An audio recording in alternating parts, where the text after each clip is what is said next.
কোরআন কারীমের মধ্যে ইরশাদ করতেছেন ফাখলাফা মিন বা'দি খালফুন আদাউস সালাতা ওয়াত্তাবাউস শাহাওয়াতি ফাসাউফা ইয়ালকাউনা গায়য়া।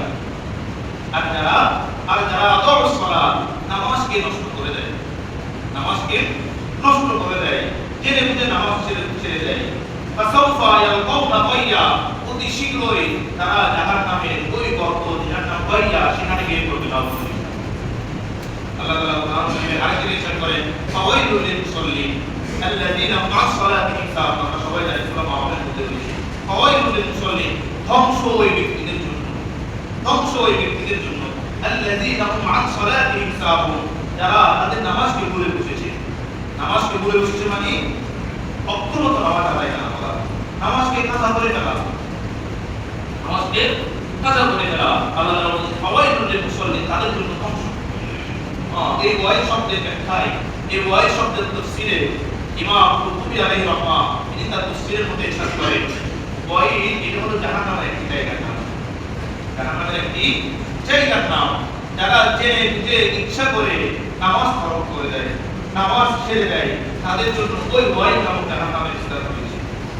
যে ওয়াইল এটা এমন ভয়ানক স্থান জাহান্নামের, এমন কঠিন স্থান জাহান্নামের, আমার মনে বলতেছে যে ওয়াইল থেকে খুদ জাহান্নাম দৈনিক 70 বার আল্লাহর কাছে পানা চায় না। খুদ জাহান্নাম এটা জাহান্নামের একটা স্থান, এবং ওই স্থান থেকে জাহান্নামের বাকি স্তরগুলো আল্লাহর কাছে পানা চায় 70 বার, এই 70 বার। আর যারা জেনে বুঝে ইচ্ছা করে নামাজ ছেড়ে দিবে ফাওয়াইলুল লিল মুসাল্লিন, তাদের জন্য ওই ওয়াইল নাম, ওই জাহান্নামের ভয়ানক স্থান, শাস্তির স্থান তাদের জন্য নাম। সমাজে যে বুঝলো এক একটি কদমের বিনিময়ে, এক একটি নীতি, এক একটি নামা, যতক্ষণ পর্যন্ত আপনি মসজিদে থাকবেন ততক্ষণ পর্যন্ত ফেরেশতাদের দোয়া আপনার সাথে থাকবে। ফেরেশতারা দোয়া করতে থাকবে আল্লাহুম্মা সাল্লি আলাইহি, আল্লাহুম্মা আরহাম আলাইহি, হে আল্লাহ এই বান্দার উপর দয়া করো, হে আল্লাহ এই বান্দার উপর রহমত বর্ষণ করো। আমার নবী করিম সাল্লাল্লাহু আলাইহি ওয়াসাল্লাম আরেকটা হাদিস মুবারকের মধ্যে ইরশাদ করতেছেন, হযরত সাইয়েদনা ইবনে ওমর রাদিয়াল্লাহু তাআলা ওনার থেকে বর্ণিত, তিনি বলেন এখন তো আমরা নামাজ সহকারে নামাজ আদায় করা এটা সওয়াব 25 গুণ বৃদ্ধি পেয়েছি। আরেকটা হাদিসের কথা আলোচনা করতেছে সালাতুল জামাআতি তাফদালু সালাতিল ফাজরি বি 27 দারাজা।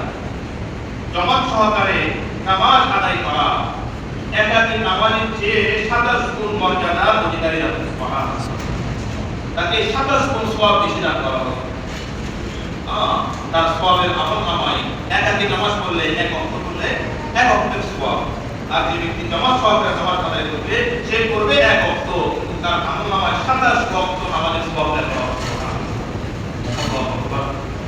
আমরা কি জামাত ছাড়বো? কতই না ফজিলত। আমার নবী করিম সাল্লাল্লাহু আলাইহি ওয়াসাল্লাম আরো ইরশাদ করেন যে ব্যক্তি ইশারে জামাত আদায় করবে, মান সাল্লাল ইশা ফি জামাআতি, যে ব্যক্তি জামাত সহকারে জামাতের মাধ্যমে ইশারে নামাজ আদায় করবে, কমা ইসফাল লাইলি, সে মূলত রাতের অর্ধরাত পর্যন্ত নফল নামাজের সওয়াব পাবে। এবং ওমান সাল্লা সালাতাল ফজরি, এবং যে ব্যক্তি ফজরের নামাজ জামাত সহকারে আদায় করবে, তাকানা নামাজ সাল্লাল লাইলা কুল্লাহু, আল্লাহ রাব্বুল আলামিন ওই ব্যক্তির আমলনামায় সম্পূর্ণ রাত নামাজ আদায় করার সওয়াব দিয়ে দিবেন। সুবহানাল্লাহ, সারা রাত নামাজ আদায় করার সওয়াব দিয়ে দিবেন। যে ব্যক্তি ফজর এবং এশারের নামাজ জামাত সহকারে আদায় করবে, সে মূলত এমন যেমন সে সারা রাত আল্লাহ দরবারে ইবাদত করে। সুবহানাল্লাহ, আমাদের তো সাধারণত কি হয় না, আপনার সারা রাত ইবাদত করার সুযোগ হয় না। তার রাসূল বলতেছে যে ব্যক্তি ইশারার জামাত এবং ফজরের নামাজ, ইশারার নামাজ এবং ফজরের নামাজ জামাত সহকারে আদায় করবে, আল্লাহ তাআলা তার আমলে সারা রাত ইবাদতের সওয়াব লিখে দিবেন। সুবহানাল্লাহ, আর রাসূল বলতেছে লাউ ইয়ালামুনা মা ফি হাদিল জামাআতি